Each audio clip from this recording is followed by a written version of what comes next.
I enjoy privileges that other members of my caucus don't. Why? I have the most Democratic seat in the state. You're not at risk electorally. I'm not at risk at all. Yeah. I also will say that I also don't want to be in a place in which I don't feel like I can represent the way that I want to represent. And I believe in democracy. So I believe that my district should fire me if they take issue with how I fight. I believe that that is their right. I believe that that's what they should do. So I don't go into everything scared about my next election. We have to be willing to put it all on the line in this moment, because I don't know what's on the other side, if there is another side, right? Like I think my level of fear about this moment may be more heightened than others. I am a candidate for TX30's Congressional District. I'm challenging Jasmine Crockett in the 2026 midterm. And, you know, I'm an attorney. I own a business. Obviously, I own my own law firm. I'm a dad and I'm a husband. I'm a veteran. And I'm just somebody that cares about the community. And I just can't sit around while people are trying to tear our country down. Becoming a dad and just concerned for my daughter, and when the issue surrounding biological males being allowed in restrooms and locker rooms and in girls' private spaces, and then biological males competing against girls in sports, that's when it hit home for me. I have a 5-year-old daughter who loves to play sports. I fully anticipate she's going to be an athlete. And I just want to pave a way for her to make sure that she's safe, and that covers all other little girls in America. Jasmine Crockett is more of a performer or an influencer. She's wholly ineffective as a legislator. She wasn't able to pass any laws when she was in the Texas State House, and we don't anticipate that she'll be able to have any effect while she's on Capitol Hill. You know, to be a member of the U.S. House of Representatives is one of the most prestigious honors and privileges that could be bestowed on any of us. And she treats it like it is a given. She takes it for granted. And every opportunity she takes, she just denigrates our country and our president. And as a veteran and as somebody who actually loves America, I can't sit around and do nothing. So I'm going to fight back. We're fighting back, and we're going to win. She has her sycophants for sure, but she grows more and more unpopular in our district every single day. You know, the thing about TX30 is it's way more diverse and way more conservative than everyone thinks. And people are chomping at the bit to have an election because they cannot wait to see this girl replaced by Sholdon Daniels. On day one, I'm going to bring professionalism and decorum back to the office and respect for the office. And I'm going to focus on lowering taxes so that we can bring down the cost of living for Americans. We're going to focus on securing the border and supporting our president and his policy of keeping the border secure so that we can ensure safer communities here in TX30. We are also going to focus on providing some support for small businesses and make sure that they get to keep more of the money that they earn in their pockets so that they can invest and hire more people.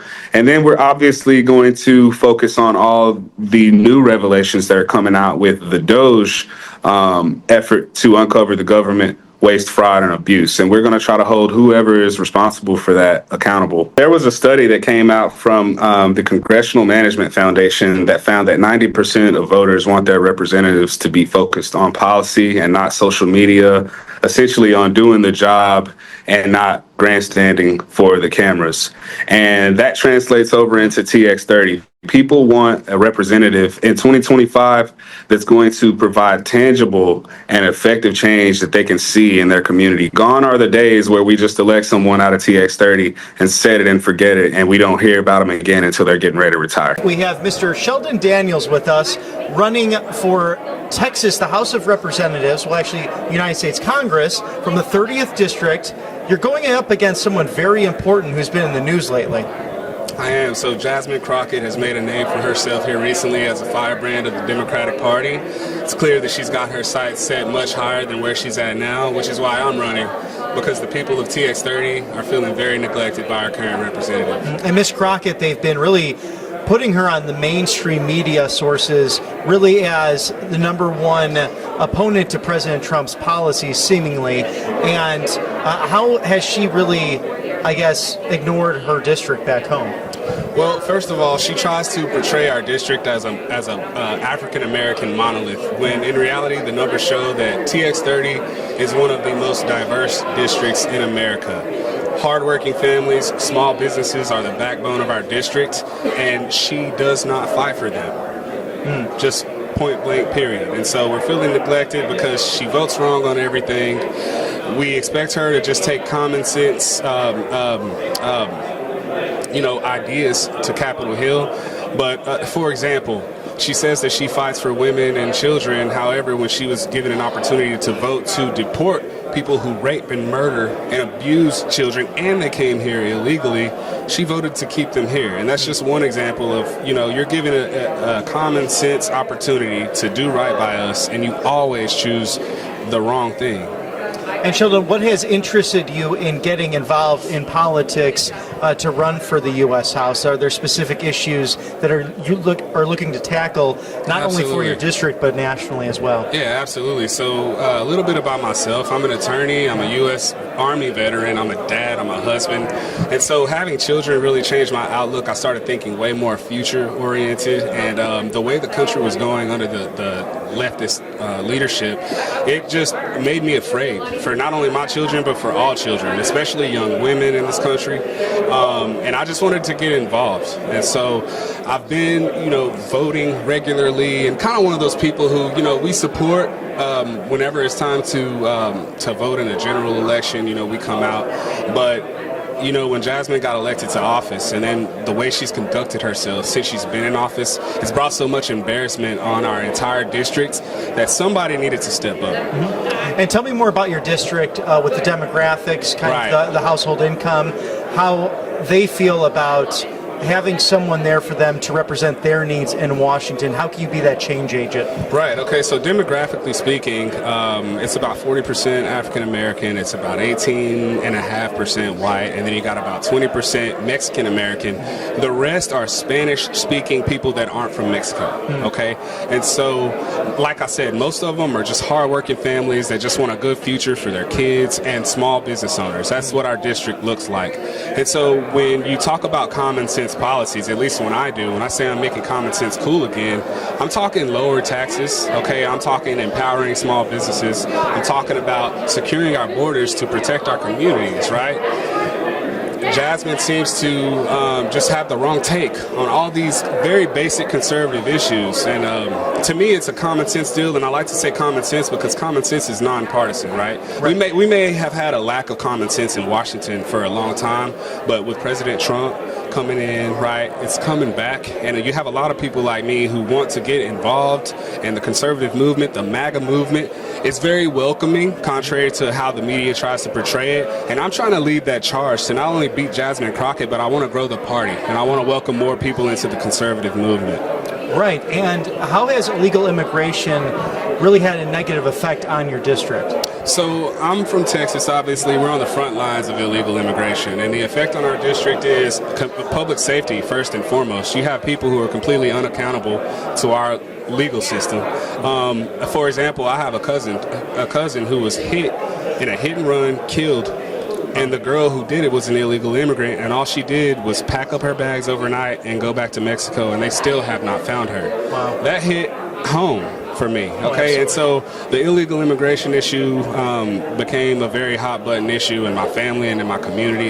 He had 9 children that he supported and took care of. He's a good, hard-working man. His life was taken by someone who shouldn't even have been here, driving intoxicated, and she faces zero accountability. And the Democrats want to keep doing that. Right, it's such preventable crime that's taken place, because any time, and we're so sorry for your loss, that could be a tragedy, but it's the government not following through on laws on the books that create those situations, whether it be with your cousin or whether it be with Lake and Riley, Rachel Morin. The list goes on and on. Exactly. And, my stance is this: there's no country on earth that can survive without securing its borders.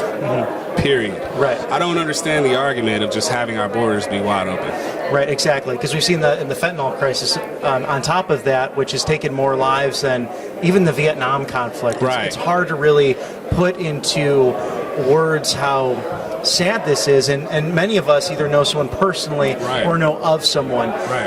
The House majority very slim right now. So what kind of difference would it make if you're able to flip this in 2026? It's going to make a huge difference. Not only will our friends who are fighting the Good Fight Freedom Caucus have a new teammate, right? But we send a message to the left that they don't own any district in America. They take TX30 as given to them. Okay, they hadn't really been challenged, and that's what I'm here to do, is to challenge them and make them earn every single vote that they get going forward. And for the viewers at home, where is TX30 specifically? So my district covers downtown Dallas all the way to the southern limit of Dallas County, and it wraps up around Love Field Airport area, if you're familiar with Dallas. Oh, absolutely. I'm a big DFW fan. My brother is a graduate of Texas Christian University. Go Frogs. Yes, so sir. Yes, sir. We have a lot of fun with that, and it's a wonderful place to visit. So please go there, go to conferences, spend your money in the area, because Please do. Always a wonderful time to visit DFW. What's your hope as well for the next generation, being a young person, a father and a husband, seeking to serve his community? My hope is for these young people to realize what's at stake. Okay, so for example, in my race, it's not just me versus Jasmine. It's not just left versus right. This is really a battle for the soul of Texas. Okay, this district, if we win this deal, it's going to have a ripple effect. I think it's going to be that final nail in the coffin. It's just, for so long in my district, we hadn't even had a conservative candidate. Right? And so me running, right, and launching a significant and a serious campaign against someone that they consider to be a Democratic darling, that in and of itself sends a message. And then when we beat her in 2026, it's going to make it difficult for them to sell these lies around the world. Oh, absolutely. That's all for today. Thank you. If you want global news to keep you up to date on any new developments, please subscribe our channel and forward our content with your friends on social media and email. Thank you very much for keep supporting me. Stay safe. Be blessed. Namaste. Thank you, God bless you, and God bless America.